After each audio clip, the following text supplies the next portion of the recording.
Well, clearly I'm back from visiting my mom in Kelowna. And in the last episode that I made in Kelowna, I told 3 stories about my dad, who died possibly a little bit prematurely because he was, you might say, overdosed with painkiller. Although I don't look like it, I don't look at it that way, the way it sounded anyway.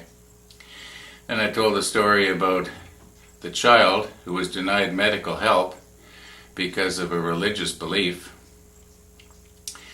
And then I told the story about the coyote who was mercifully put out of its misery.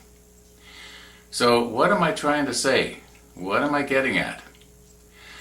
Well, about 2 weeks ago up on my Facebook, I was indirectly sent a post from a religious-based organization that was trying to stop euthanasia here in Canada. Here in Canada we have recently been changing our laws regarding euthanasia. And they were trying to sort of put a stop to it. And what they did was they recruited a couple of people who were profoundly physically handicapped, but obviously not mentally handicapped. And for the best way to describe it is picture Dr. Stephen Hawking's able to speak. They were able to do a very good presentation to the Canadian government about why they feared euthanasia.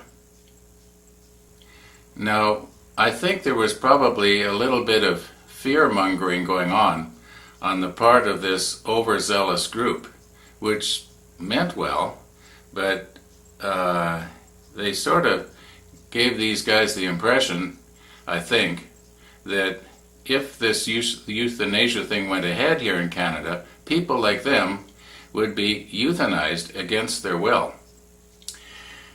I don't see that happening. I think it was fear-mongering. And it was very effective, but I saw through it. And probably so did a lot of other people, and probably so did the people in government. However, these people come from a fundamental religious background. It is my experience that when the fundamentalists get their fingers in things like this, things can go horribly wrong. Like the child who needed medical assistance, and yet it was denied because of religious beliefs. Yeah. Now you're probably wondering, who are these fundamentalists and what does that mean? Well, a fundamentalist in the religious communities will be one who takes his Bible literally, just the way it says. In other words, if his Bible says that God created the heaven and the earth in 6 days and rested on the 7th, that it was literally 6 days. And then from that they'll interpret just how old the earth is, and that's where they've come up with the 5,000 years old theory. They will take things like the flood story with Noah and his ark, that there really was somebody who was told by God to build an ark, and then all the animals, 2 by 2, went into it. You know the story. They believe that literally. Or they will believe a story like the king in the Old Testament in some people's Bibles that was told by God to kill everybody in the opposing nation. Man, woman, child, everything. And they don't stop to reason these things out. For instance, in the last thing I mentioned, the story about the king, in all likelihood, what happened was the king and his army, they just went nutso, and they killed everybody. And then afterwards they thought, now what are we going to do? This is actually a terrible thing we've done. But, in the excitement of the war, that's what they did. So they said, how are we going to explain this? Well, one of them says, let's just say God told us to do it. And so the story got going. It's always interesting how it's reported that God tells these people to do things after the fact. Anyway, yeah. Now, if because these people have been brought up very strict that way, as they get older, this sort of flows over into the way they continue to think as adults. And what happens is their thinking is clouded by this fundamentalism. And when it comes to issues like human rights and so on, well, unfortunately, if the way they have been brought up differs from what is obviously the right way to go, they'll vote the wrong way, if you know what I mean. Now, of course, everybody's entitled to a vote, and maybe this is their way of expressing their opinion. But I believe that in a lot of instances, fundamentalists are wrong. In other words, like I said way back, I think it was in episode number 1 or 2, they don't have their heads screwed on right because they have been misguided. Now, with this euthanasia thing, I can see their point, that they are thinking that people are going to all of a sudden get their plugs pulled when they don't want them pulled. But I think there's a difference between being merciful and being biblical. I could go on and on about where the Bible does not seem to be merciful, at least the Bible I'm familiar with. And speaking of Bibles, there's many different ones.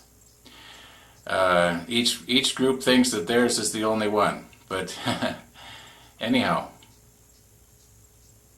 Now, it is my opinion, and I could be wrong, that this group should be ashamed of themselves for fear-mongering. The government and the people that are the doctors and so on in our country are going to be merciful. It's just the way we are. We're not going to be pulling people's plugs.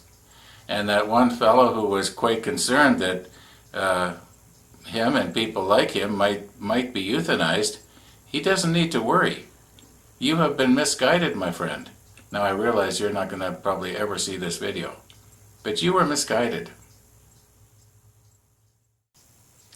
Now, there's probably those that think Ron has gone completely liberal. I'm not. In fact, when it comes to the abortion issue, I am against abortion on demand, very much. I think there's probably the rare case where abortion should be performed. And don't ask me what that case is, because I can't even think of one right now. However, I'm against abortion. I'm a big believer in legal to life. However, on this euthanasia thing, I think that there are times that it's okay.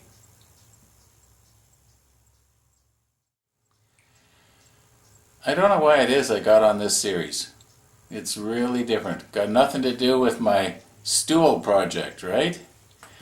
And yeah, I guess it's just that Facebook post. It really got me to thinking about this.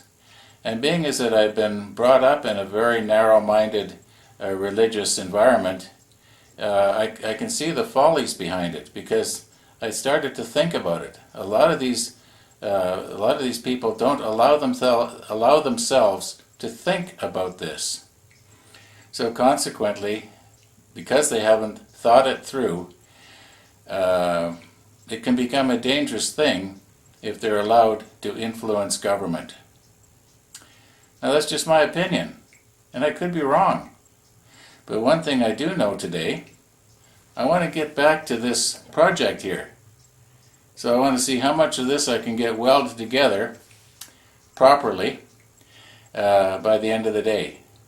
So, in the meantime, thanks for watching. Oh, and by the way, opinions are welcome, even if you disagree.